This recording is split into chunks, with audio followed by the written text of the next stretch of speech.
All right. So our speaker, actually, I don't know if you know this, but Lisa and her husband have been friends of ours for 10, 12 years.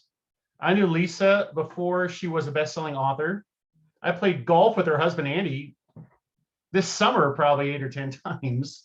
But Lisa now works for us. She creates our author website. She also works with some of our authors on their book cover and the back cover copy.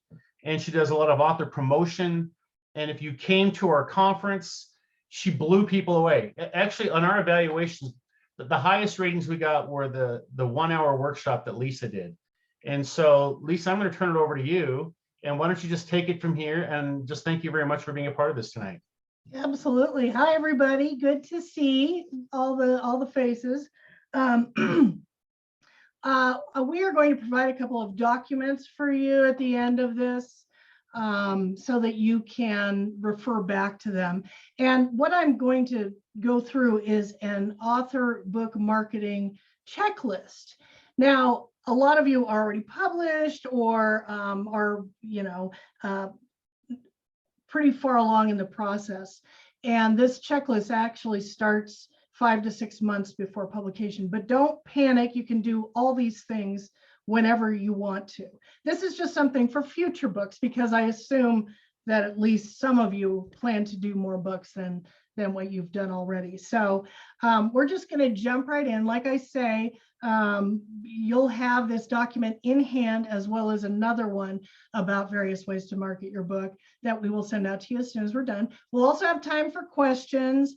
So go ahead and jot down your questions as we go. And at the end, there'll be some time for you to ask questions. So, okay, so first of all, I think the biggest thing is nobody is good at everything, okay? There are going to be some things, technological things, for instance, I think that a lot of people find difficult, but we all have family members who can help us with that sort of thing. Young people, friends of friends who can help, because so much of author marketing nowadays is online. It used to be in the old days, back when I first started in this little old game, there was no collaborative publishing. There was no self-publishing. It was all traditional publishing. And back then, of course, there was no internet. And so we did everything on paper with typewriters and stamps and envelopes. And that was very difficult. But so things are a lot easier now. There are a lot of ways for you to get the word out. So we're just going to go through this checklist, like from start to finish, 5 to 6 months before publication. And a lot of you have a lot of this stuff in place already. But the first thing that you're going to want to do when you know that you're going to publish a book is to plan media and blogger exposure. So that's when you are looking at, for instance, trade publications, magazines, newspapers, blogs, podcasts, places that you want to be, and follow them. Follow the bookstagrammers, podcasters, bloggers that you'd like to be a part of. And you can pitch them. You can send them an email to say, hey, I've got this book coming out. Here's my pitch. Here's what my book is about. Here's why you would be interested. You can do it very conversationally. It doesn't have to be formal. And just say why this is a good fit for the podcast, blog, bookstagram, or whatever. And that's the time too, and we've talked to you about this a lot too, is getting endorsements. So if you have any influential friends or friends of friends, you want to get in touch with them, offer them a PDF of your manuscript to see if they will write up a nice little blurb for you that we can either include on the cover, or you can use on your website, you can use in press releases. That's the time to really start going after the influential people that you might know, or people know. And this is the time too that you book speaking engagements. This is such a great way to not only get exposure, but also make connections, one-to-one connections. One of the biggest things about marketing online is actually connecting with other human beings. It's not just out there saying, buy my book, as we see so much on Twitter and Facebook. So connecting with, this is all about relationships. And so you're connecting with human beings. You're not connecting with dollars. Okay. I know that that's, it's a motivation for anyone, right? But really what you're doing is you've got something to say, you've got information or something that other people need to know, need to hear. And they're out there, and you can find them on Facebook, on Instagram, on Twitter, all sorts of places like that. So the next thing you want to do that far out is to book your speaking engagements. And so what they book up early, as you know. I don't know if anybody is doing bookstore or library speaking engagements, but that's a great place to go, is to your local library and talk to them about, hey, I have this book coming out. I would love to offer to speak for free. And that's where you start making those connections. So you go to all your local libraries, wherever you are, introduce yourself. If you have a little swag, which we'll talk more about later, bookmarks with your book cover on it or that sort of thing, you can hand those out then. So if you can do that in person, that's great, but also you can send emails to them, you can call them and give them your background. So before you book speaking engagements, you want to have a nice little bio about yourself, about why you have the authority to talk about whatever you're going to talk about.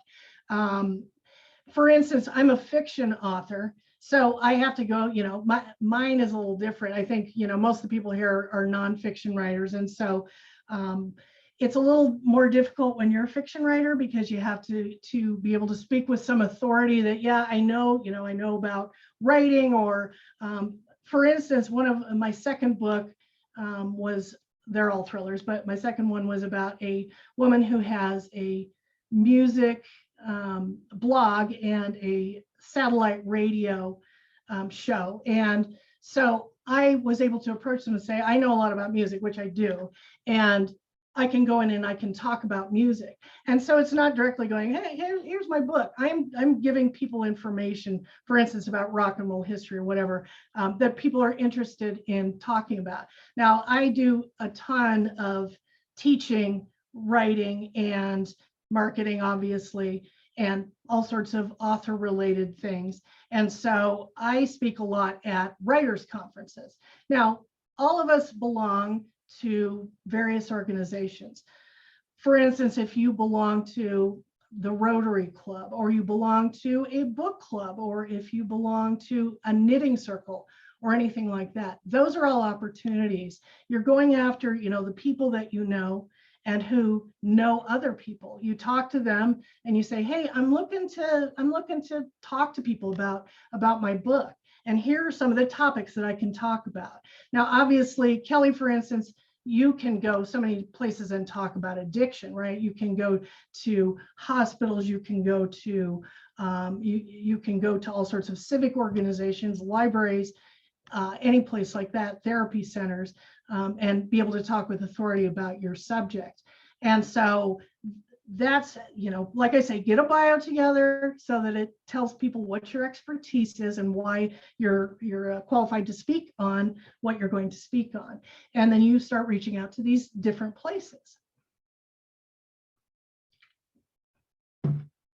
Okay, so now here comes the fun part, guys, is social media presence. Now, I assume, I saw the tongue, Bonnie. Yeah, I know, it's a necessary evil. For instance, I've been on Facebook since, I don't know, 2009 or something like that. And at first it was really fun, right? Because you connect with all old high school friends and all that. And now it's just kind of icky. But if you think about it as a means to an end, right? Getting your message out. That is one of the most, what is it? They have now, I think, 2 billion users worldwide. That's a lot of readers, folks. That is a ton of readers. And that's one of the places you want to be. I'm sorry, I really am. There's no way around it, really. So you want to choose, and some people try to be on everything, and I really kind of am, just because I love technology. I love being everywhere. But a lot of people find it either intimidating or annoying. We all do. But if you can pick at least two, say Facebook and Twitter, or Facebook and Instagram. Instagram is the biggest up and coming one there is at this point. It's got a younger audience, younger users. That's also a good place to be. And there are a lot of fun marketing opportunities with that. Or you can be on Pinterest, you can be on YouTube if you do videos, but pick at least two and be on as many as you can and manage them well. In other words, posting regularly on these various places. So choose your poison, people. Just figure out which ones you want to be on and plan out, for instance, how many posts per week you want to do, what you want to share, what your persona is. And we're going to talk more about platform here in a little bit, and that's part of it. So you want to start building followers on an author page, for instance, on Facebook. So for instance, you have your personal account on Facebook, but you want to do an author page, which is separate from that. And there are tons of resources online to help you do that. And there are people out there who can help you do that. But this is where you start building followers, and you start sharing teasers about your book. For instance, if you have a cover, or you have a cover coming up, do a cover reveal. Do giveaways, and giveaways can be so simple. They can even be, bookmarks. They can be short stories. There are so many different things that you can do in that way. I also do things like run contests on my Facebook page. I also ask my followers questions regarding what I'm writing about. For instance, I had one of my books, there was this very romantic scene that I wanted a song from a specific year. And so I asked my followers, I said, what is your favorite song from this year that would be a really hot song for this scene? And so I got a ton of feedback on that, because I said, whoever gives me the song that I'm going to use will end up in the acknowledgments of my book. And so a woman in Lindsborg, Kansas came up with the right song, which, by the way, is Miracles by Jefferson Starship. And anyway, so she was in the acknowledgments, and people love that stuff. My name's in print. Oh my gosh, I'm famous, And then guess what? That person goes to everyone she knows and says, you have to read this book because I'm in it, So anyway, so those are some of the things you can do on Facebook. You can do the same thing on Twitter, only shorter, if you want to do that. But plan it out. Plan out how you're going to do it. Don't just go into it and say, well, at some point I'll post. At some point I'll do something. Go ahead and map out a schedule for yourself. It makes it easier if you know something you have to do. And so I say, spend 20 minutes Monday through Friday just working on your social media presence, because it does matter. But the most important thing is, don't be out there every day. And I swear to you, when Twitter first came up, I would get the same post all day long from whoever, buy my book, buy my book, buy my book. And of course, people are unfollowing people like that. So you want to do 8 social posts to every marketing post, if that makes sense. And I will have a document for you that will explain all that stuff to you, tell you exactly what the ratio should be. Okay. All right. So, so this is also, the next part is another internet thing, which is creating an email marketing list through something like MailChimp, Aweber, ConvertKit, something like that, because you want to have a mailing list. And people are like, why do I need an email mailing list? Well, I'll tell you, every time that you have, an event, your book is on sale, something, you're doing a new book, you're going to want to send out an email to your email list. This is the most direct way to get to readers, because if they sign up for your mailing list, they want to hear from you. Now, I have an email, I use MailChimp, and my marketing list is, I have about 3,500 people on it. It should be more, but as many people as you can get. But the way that you can do that on your website is to put subscribe here and receive I don't know, a chapter from your book or a short story or, any sort of thing like that, that doesn't cost you anything. So it's a PDF of something that you have written, and get a free whatever by signing up here is a great way to get people to sign up. So you'll want to start as early as you can with the email marketing list, because it is absolutely the best way to reach readers, because they've already been vetted. They already want to hear from you. Okay, so building your author brand. Now, we talked a little bit about this when we talked about your bio, but your author brand is all about who you are and what you have to offer. Your book is just one part of you, right? I think some people feel funny about that because they're like, well, that just seems so conceited, and I'm, who do I think I am and all that. But this is part of the deal. You have to put yourself out there, especially nowadays. Holy cow, there are no more JD Salingers in the world. We're all out there front and center. And so my author brand, for instance, is music love. I'm a thriller writer, obviously, but I'm a music lover, and I also own a tap house. And so all those things are part of my website. I put out lists of my favorite, books, music, movies, that sort of thing. So figure out who you are. Figure out what are the most interesting parts of you, and use that in your author brand. And I mean, your brand even goes down to what colors you're going to use on your website. It goes down to how you write. For instance, some people write very formally. Some people write very conversationally. I write very conversationally, obviously, and use a little bit of humor. Not everybody does, but that's part of my thing too. So figure out who you are. So here is something that Mark Coker wrote in Publishers Weekly, which is, think of an author brand as a bundle of perceptions and expectations that form in readers' minds over time. A brand is a promise. It's what readers expect from an author. Now, as far as who I am as an author, as a thriller writer, that, one of the things that's in my bio, and a bunch of you are going to jump off as soon as I say this, but I'm going to say it anyway. Part of my author bio is that as a child, I read Helter Skelter dozens and dozens of times. That was one of my favorite books. And my mother was so alarmed by this. And if, for those of you who don't know, Helter Skelter is the story of the Manson family by the prosecutor who took him down. And my mother was so alarmed by this that she kept trying to give me, here, read Nancy Drew, read. And I was like, no, this is serial killers, woohoo, and it's paid off for me. Obviously, it's paid off for me big time. But for her, it was not just that it was scary and creepy, but it was tacky that I read this sort of thing. I've always loved true crime. Was reading Ira Levin when I was 11 years old, which is Boys from Brazil and Rosemary's Baby and Stepford Wives. And so that's all part of my author brand also.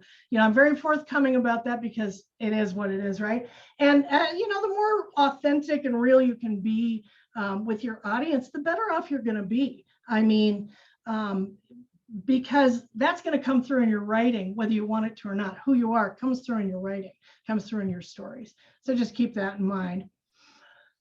All right, so now we're down to 3 to 4 months before publication. So this is when you launch or you freshen up your author website.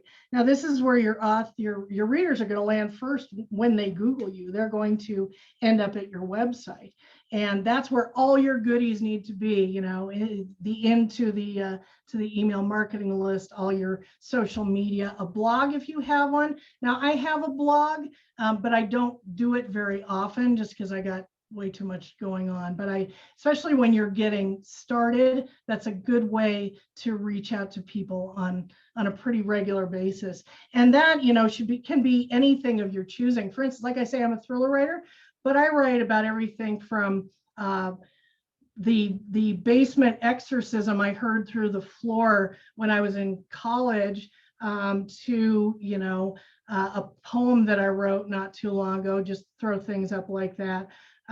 Crazy memories that I've had, concerts I've been to. And, people really get a sense of you through a blog. So if you can do that, if you can throw something together like that, it's really good. It's a good way. And podcast. My daughter and I do a writing podcast called the Lively Grind Cafe. And so we do that also. And it's all about writing and about the experience of being a writer and all the struggles that we all have and the fun.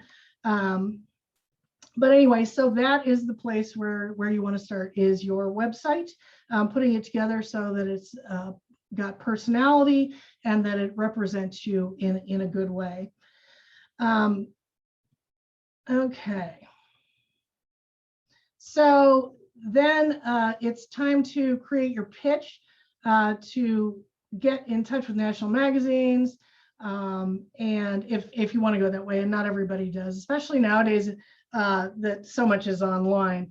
But in another life, I worked for the American Sheep Industry Association. So I wrote a ton of press releases, and I was in contact constantly with magazines and other publications. And so I learned how to get the attention of the media. A partner and I put out some fitness videos in the 90s for moms to do their babies and toddlers. And she and I got the attention of David Letterman's producer, Rodney Rothman, one of Oprah's producers. We were on several national shows. And so one of the biggest things that we learned is that when you are pitching a magazine, TV show, whatever, is you want to speak the language of that show or publication. And so you're going to pitch, for instance, if you've written a nonfiction book talking about whatever your subject matter is, putting together a pitch of why it's important. And a good place to start, honestly, is with your back cover copy, with your book's intro, putting together what the pitch is to send out to people. So this is when you do it, magazines, especially print magazines. Yeah, what are those, right? They have a long lead time. So you want to get in touch with those people early. But it's pretty evergreen if you have a nonfiction book that is one of those that is timeless, right? It's not like a based on some current event or whatever, unless an anniversary is coming up.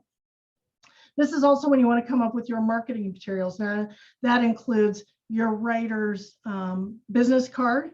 That includes collateral pieces like bookmarks, character trading cards if you write fiction, any collectibles or keepsakes that you're putting together with your branding on it, that you can give out to people so that they remember you. And I've done a lot of that too, and I'm including a document, like I said, that has a lot of ideas for those sorts of things. So that's the time to put those together. This is also when you want to look at bookstore events. I've been in Tattered Cover, which is the big, for those of you who aren't in Denver, is the big independent bookstore here in Denver. It's a fabulous bookstore, and I've gotten to be in there several times doing readings, and also did one of my launch events there. And so getting in touch with them, getting on their website first, seeing what their policy is about having author events, and then getting in touch with them and setting up something where you can be in a bookstore. And that's always a great place to be because the books are right there. And it does give you credibility being in a bookstore. So that's a great place to do an event. And then you also want to get in touch with local meetups, readers groups, and book clubs.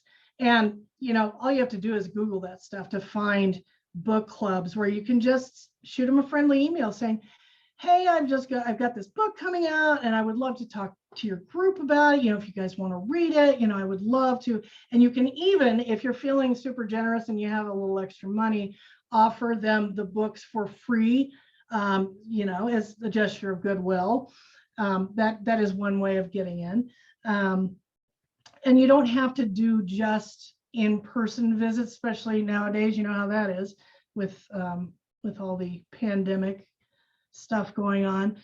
You can do these things over Zoom. I mean, long before the pandemic, I actually visited a book club in Bermuda via Zoom, and that was great fun. It was surreal, I'll tell you. But anyway, talking to those sorts of groups is a blast, because they're asking you all about your book. And I mean, getting somebody to ask you actively rather than you telling them is kind of a rush, guys. I highly recommend it. So, okay, so then 2 months before publication, this is, about 2 months before, this is when you can go after the local newspapers, the broadcast media, to pitch them coming on and talking about your book. And there are plenty of online, for instance, in Denver, we have the Denver Post, we have Westward, we have several other little papers. And so they actually have online forums where you can write in what you want them to write about, and they will take your pitch that way. It makes it a lot easier, because it can be a little nerve-wracking to call up a newspaper or a local TV station and talk to them. It can be intimidating, right? So if you can do it through a form, that can make it a little easier. So this is the time when you send out an email to your email marketing list. And obviously the email marketing list is going to start with your friends and family, right? So you'll have some emails to add to your list. But this is when you send out an email saying, hey, got a book coming out in a couple of months. Just wanted to give you the heads up. If you have pre-order or whatever, here's where you go. Go to my website. Here are my social media accounts. Whatever fun thing you want to tell them, whatever launch events you're going to have, go ahead and let them know about that. And that's a good time to do that. This is also the time to set up your giveaways and freebies. So if you have several books that you're going to give away, this is the time to start gathering that up. Whatever fun collateral stuff you have, materials that you're going to give away. Now there's a site called Rafflecopter, which helps you raffle off various things via the internet. I've used it quite a bit. And it's also a good way to get email addresses, because people sign up because they want to win stuff. And it's a good way to get people's email addresses. This is also when you want to set up your Goodreads profile. And Goodreads is a very popular site. That's where people go to read reviews, about books, and to talk to other readers. So you definitely want to have a profile and add the button to your website of your Goodreads profile. And you want to claim your BookBub profile. And if you don't know what BookBub is, there will be more explanation in one of the documents that I send out to you. BookBub is a book marketing site that sends out, I can't remember how many millions of emails it sends out every day with book, sales and deals that goes out to, it is the gold standard for getting the word out. We run BookBub ads that go in these emails to people who read books. They are very targeted media. So you want to set, even if you don't run ads, you can claim your author profile on BookBub, and it's a really good place to be.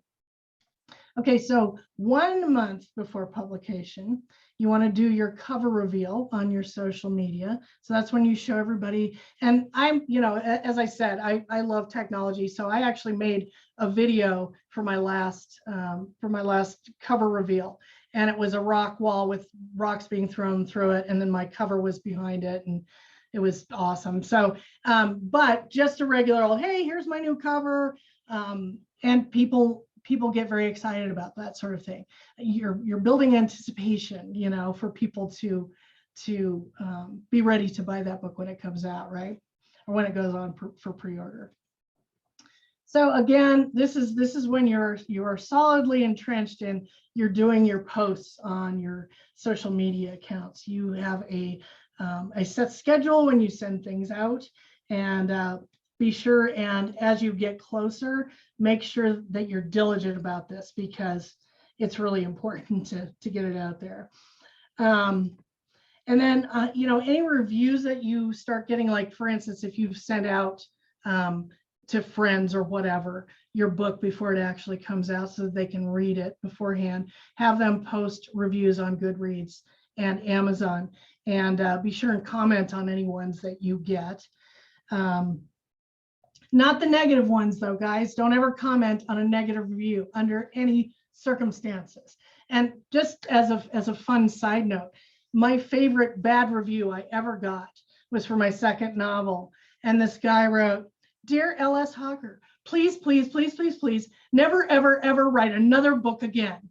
So there you go. So I did not engage this person, even though I desperately wanted to, because there was more to it. And he used "your" incorrectly while you are. And I'm like, oh, I see, you're a frustrated writer who can't get published. So you're mad at me. Okay, I got it. Anyway, so don't engage negative. Don't do it. Okay, so if you can run some BookBub ads at this point, it's a good time to get started. And it helps, you know, BookBub lets you target authors who are similar to your genre. So that's something to do some research on, is authors who are, you know, write similar stuff to what you do. And you can target readers of those authors in your BookBub ads. I've also run lots of Facebook ads as well, which early on especially was very effective. It's not so much anymore, because you know how Facebook is. They just keep changing that algorithm, and it gets harder and harder, and the prices go up because everybody's on there. But it's something to experiment with, because you can spend $5 a day. You can do the same on BookBub, $5 a day. Well, you've got to have a marketing budget, no matter how small. You got to spend a little money to make a little money, right? So anyway, that is the checklist, and I will, like I said, I will send it out to you. And then this other document that I'm sending out also has kind of some examples of what I've been talking to you about, that you can actually see and experience for yourself. And that's what I have at this point. So why don't we open it up for questions? And Mike, if you have anything to add. Yeah, I'll open up one thing. So Lisa does our BookBub promotion for authors. So if it feels a little overwhelming, come contact me and we'll get you set up, and Lisa will do your BookBub. But I've had a subscription of BookBub for years, and I've downloaded a ton of ebooks through BookBub. It's a great promotional tool. Yeah. So anybody have any questions for her? Unmute yourself and speak up.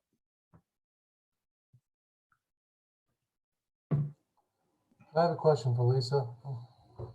Hi. Hi, Lisa. I'm John and Agnes. Quick question. You mentioned that you do BookBub ads. Do you also do Facebook ads? I don't for Illumify. I haven't done them for anybody else. It's just, like I say, it's just not as effective as it once was. So I kind of think, I hate to promise something, you know, say, well, this is super effective.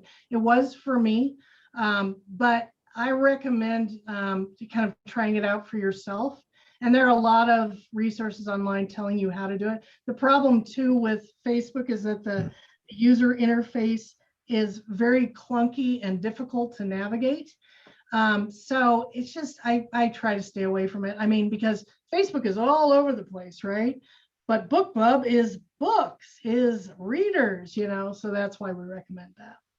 Oh, great. Thank you. Lisa, this is Kelly. I think I'm going to be working with you over the next couple of weeks to help us with to build our author website. Awesome. And we signed up for the BookBub thing too.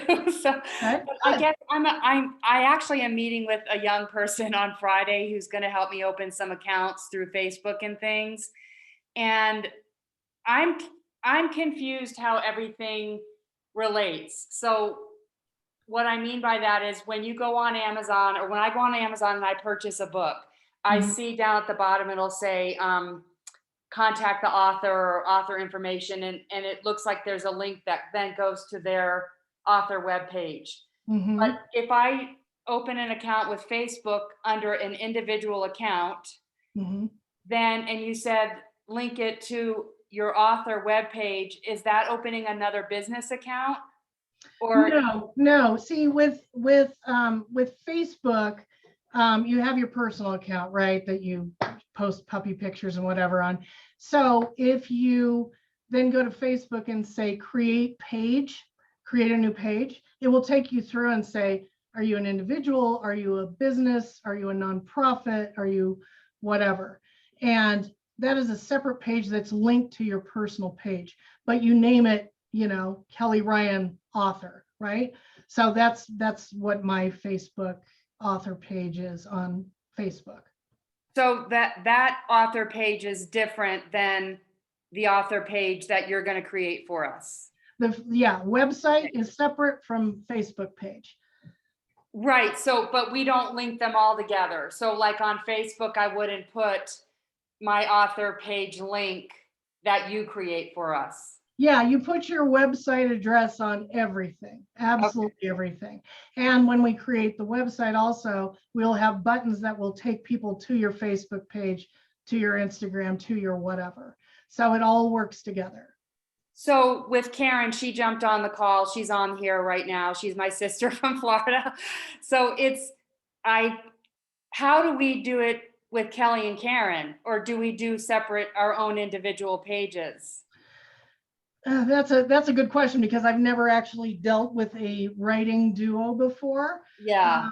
But I do think that probably you each have your own separate friends, right? Your own separate social network, so to speak. So I would have, each one of you should have Kelly Ryan, author, and Karen, I'm sorry, I don't know your last name. That's okay, Bird. So it would be two separate ones, but they point to one website, which is, you will have the one author website for the two of you. Okay. Okay. That makes sense? Yes, it does. Thank you. You bet. And actually, I can help you more with this as we get into the website process. I can help you with all that stuff. Okay. And then I don't want to take everybody's time up, so I could just call you tomorrow or email you or something if that's easier as well. Okay. Sure. Hi, Lisa. This is Bonnie Doran. Hi, Bonnie. And jumping on what's your name? What she was talking about, Facebook author pages. Mhm. How do you attract people to that page? Well, the great thing about Facebook is that there will be a place where you can say, invite all your friends to like this page. There are buttons. It will bring up all your friends, invite them to like this page, ... Yes, invite them all. And so anytime anybody even stumbles onto that page, you will have the opportunity to invite them to like your page. And you definitely want to do that. Invite them to. Yeah. Okay, thank you. Sure. Hey, this is Scott. Hi.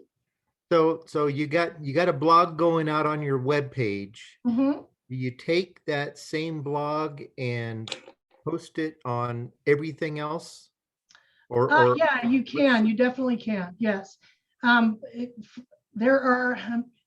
can. Okay, sorry. So on WordPress, there is the option to put on a plugin that sends it out, each post you make, automatically to all your social media, where it will post automatically as soon as you post it on your website. So very easy to set up if you want to do that. okay. Yeah, because it's like when they go out and you don't have any visibility when somebody looks at your blog on your website. Mm-hmm. You kind of get some visibility when you're on Facebook or one of those. You can see when people see it. Exactly. But it's like I don't know that anybody's even looking at the blog. Right. Well, and I can actually show you how you can look and see if anybody's looking at it. Okay. Lisa, with a blog, oh, am I still, yeah, with a blog, can you put do you have to write it yourself, or can you use other information? Like for us, like like something on recovery that's already been written that might just be of interest that I didn't personally write? Or is that not a blog? Like that's not what a blog is. Well, here's what I would do with Okay. something like that. I would write my own sort of summary about it for the blog post, and then link to the article that you're speaking about. Okay. Because you cannot post other people's stuff. That is considered plagiarism. Okay. So, and let me amend that. You can't post other people's stuff and claim it as your own. You have to attribute it. You know, you want to make sure you do that. And so the best thing to do is to link it, which then takes them to the article in question, whatever it is. Okay. Can I jump in too? Because what you can also do is if you copy and paste, say this person wrote this, and you give the link back, like what Lisa said, and then interact with it. What do you agree with? What do you not agree with? That's going to generate attention as well. Yeah. Okay. Lisa, first of all, thank you for not pointing at me when you talked about people who hate technology. I There really are so many appreciate, people who hate technology, so don't even worry about it. Don't even worry I about it. really appreciate you didn't single me out on that. Yeah. But I have a question about okay, so let's say you have the tiny marketing budget. Mhm. What should you do if you have a tiny marketing budget? What is Then you just post like crazy on social media. You use that to its fullest extent, because there are plenty of people out there who don't have any money. And when I first started out, I didn't have any marketing budget at all, zero. Okay. And over time, luckily, that's changed, thank goodness. But yeah, use social media to the best of your ability. Also, go out and speak at churches, speak at libraries. Do that, get out there, put your face out there, get to know people. For people in the Denver area, I don't know about anybody else, but Douglas County, they do an author showcase, and they just want Colorado authors. Mhm. And I went to one on Sunday, and I'm actually scheduled for November 20th. There you go. Good for you. Okay, send me that information so I can put it on your website. That's really good. I know. Can I throw in one other thing too about when Lisa was talking about like reaching out to media? The way to get into the newspapers is not with a book review. Like Denver Post. Actually, we had our first book reviewed in the book review section of the Denver Post about 3 weeks ago with one of our new authors. But very rarely will they want to carry us unless we're well known. But the better way to try to get into the newspapers be mentioned in a human interest story. Right. So like for Kelly and Karen's book on addictions, right now, addiction recovery is really in. I mean, there's like I see ads on Facebook about the cutback coach.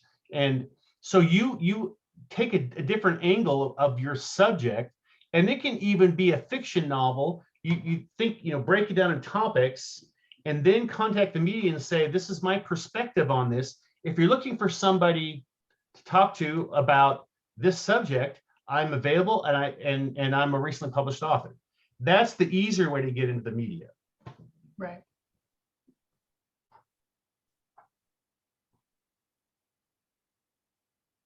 I have a question. So talk more about Goodreads. I've always been a little hesitant to do anything with them because, I know they're owned by Amazon, but I just haven't ever been on Goodreads. Have you had much? Describe the success you've seen on Goodreads with promotion there. I have not run any ads or anything like that on Goodreads. I just have an author profile. A lot of people reach out to me on Goodreads. They actually even post quotes from my books on my page that users are able to do that, which is kind of the coolest thing ever. And they will comment on things. You want to make sure that you are on your page pretty often, because I have one time somebody asked what happened to some dogs in one of my novels, and I didn't see it for like a year. And I felt really bad. And then I was like, oh, let me explain. I wrote a blog post about that. Go see it.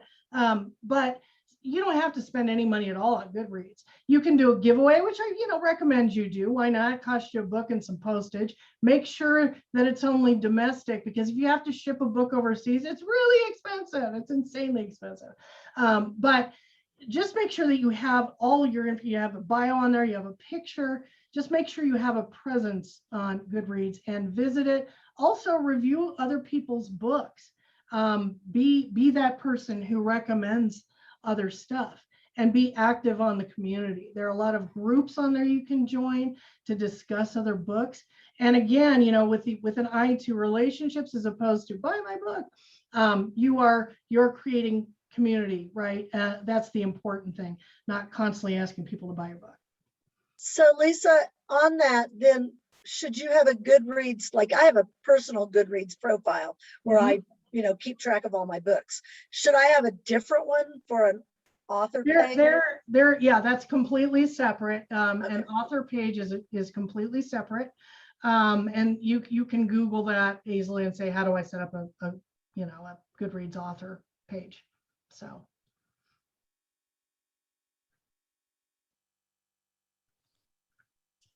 This is Bonnie, and I have another question. What do you do if you have a split personality? I write science fiction and I wrote a devotional book about cancer. So how do I mesh those, or do I? Well, we're all very complex people, right? I mean, there's a lot to us. There's not just one part of us. That's great though, that you have these two different things, because that broadens your audience just that much more, because you can speak to the sci-fi nerds and you can speak to the devotional folks. So you've got all kinds of angles you can look at. So just be who you are. Again, that's all part of you, and that's all great. Like me, I mean, I'm a music nerd, but also a thriller writer who loves true crime stuff. So it all works. It all works for you, because there's all kinds of people out there you can reach with your stuff, with your personality. I mean, none of us are one note people. Yeah.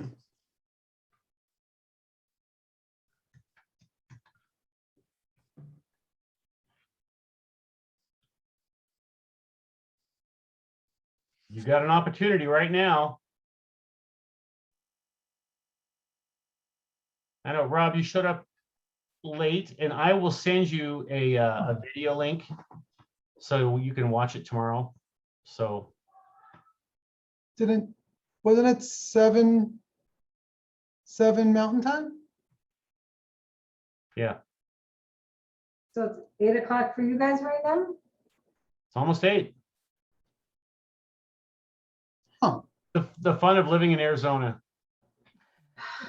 All right. It's all right. I'm going to send You're the up link. on something else today too. Gosh. Okay. Not a problem. So I also have 2 interests. I have a PhD in astrophysics, and I wrote a paper, a very long essay on what is the Big Bang, should a Christian believe it? And I give it away free on my website. But then the book that I wrote is on theology, Christ in the Old Testament, inspired by Handel's Messiah. So I also like music, and brought in, I like classical music, and I brought in Handel's Messiah as kind of a motivating theme throughout the whole book on Christ in the Old Testament. It's a great idea. I love your Messiah book. Okay, so we have 6 months all the way up to 1 month before. Mm-hmm. Now you're published. Now what? Now you keep up with the social media presence. You keep up with, giveaways. And do you plan to write more books? You do, right? Yes. Yeah. So you keep following that plan. Again, the biggest thing, honestly, is social media, and also running sales, dropping your price, letting people know about it, running BookBub ads around it, because people love sales. Everybody wants a deal. you know? So for instance, if you have a new book coming out, it's a great idea to drop the price of the old book and say, hey, you can get this for 99 cents right now, the ebook for 99 cents right now, you know, in addition to my new book. So be always thinking that way. How do I promote both whatever I've got new plus whatever I've got old? Because, you know, I'm still selling my, you know, all my books. And the first one was published in 2015. So, you know, it's keeping interest going for your books. You know, again, putting out blog posts and being on people's podcasts and speaking about whatever topic that you're an expert in. So just being out there all the time. And yes, it is tiring. I have to admit it. It's difficult. It's a lot of work. But the other option is you can put your book out there and just, you know, hope for the best. And, you know, the market is very full nowadays. And so hoping for the best is not your best option, but it is an option. So how do you run a sale? Do you go straight to Ingram Spark and change your price? How does a sale work? Yeah, I mean, that's basically how it is. I mean, with 3 of my books, I don't have that option because it's through a traditional publisher. And so they drop the price every once in a while and run a special. But yeah, and that actually is not my area of expertise. That's Mike's, I think. So Do you just say for this period of time it's going to be this price and then Ingram Spark does that, or how does that work? You know, I have to look into that because, you know, Ingram Spark also knows your price on your barcode. And so if you change the prices, I'm not sure if it's going to cause problems. I would try it and just see what happens. But when you go on, you've got to change your retail price for the US. Then you got to get the little currency calculator and then calculate it for all the other countries too. And then, you know, what I would do is get a screenshot of all the prices that you currently have in the different countries before I start changing it, because you're going to want to change it back to what the previous price was. So it gets a little complicated. It's doable if you understand Ingram Spark. You know, and Jen Clark, if you have questions, Jen Clark is our Ingram Spark specialist, so she'd be a good person to ask. But I mean, I would try it and see what, you know, they'll flag it if you can't do it, but I would go ahead and just try it, change the price and see what happens. well, and I think to clarify, I say run sales on ebooks. That's much easier to do. And that's what my publisher has always done, is sale on ebooks. They've never done sales on print books. Right. And well, and so our authors, the vast majority of our authors don't have their ebook on Ingram Spark. They have it on Amazon. Amazon's very easy to change the price and drop it down. You're not going to have any problems whatsoever. I was talking to another person who works for a major competitor of us. They're probably 4 times as big as us, and he was telling me that they are finding that people will get like a free ebook or a 99-cent ebook, and if they really like it, then they'll buy the print book.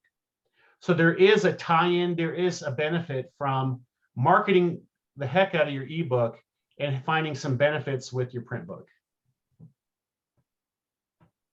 Now that all the erudite questions have been asked, Lisa, I have to know. So you read Helter Skelter. Did you ever end up reading Nancy Drew? Because I felt a connection there. I loved Helter Skelter, but I read me some Nancy Drew too. No, I never did.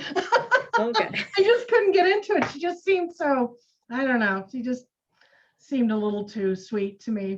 Not Yeah. Helter Skelter-ish, no. Yeah, But basically. even those little tidbits that you share, I think that connects people to you. As soon as you said that, it's like, Yeah, so it's you do true. that on It's your so author funny. page. Yeah. All right, well, that's it. So I'm going to send you all the handouts. There's 3 handouts that Lisa had given me. And I'm also CCing Lisa in the email so that if for some reason you have other questions or maybe even there are some services that Lisa can do, you can ask her questions about that. And that way you've got her contact information. So Lisa, awesome. I don't know how you picked up all this stuff. It's, I know it's tiring and it's a lot of work, and there's really no shortcut through it. And ultimately, and I say this over and over again, you've all heard me say this, the promotion ultimately rests at the feet of the author. Yep. And we try to do everything we can to help you and do monthly training, but it's just a lot of work. And that's part of what you're signing up for when you write a book anymore. When I started in 1997, you just wrote the book and they publisher would run with it, but it's not that way anymore. So, Nope. but thank you very much. I will also give all of you the link to download this video if you want to. And but thank you very much for joining us tonight. So Thanks, thank everybody. you, Lisa. Thank you. Thanks. All right.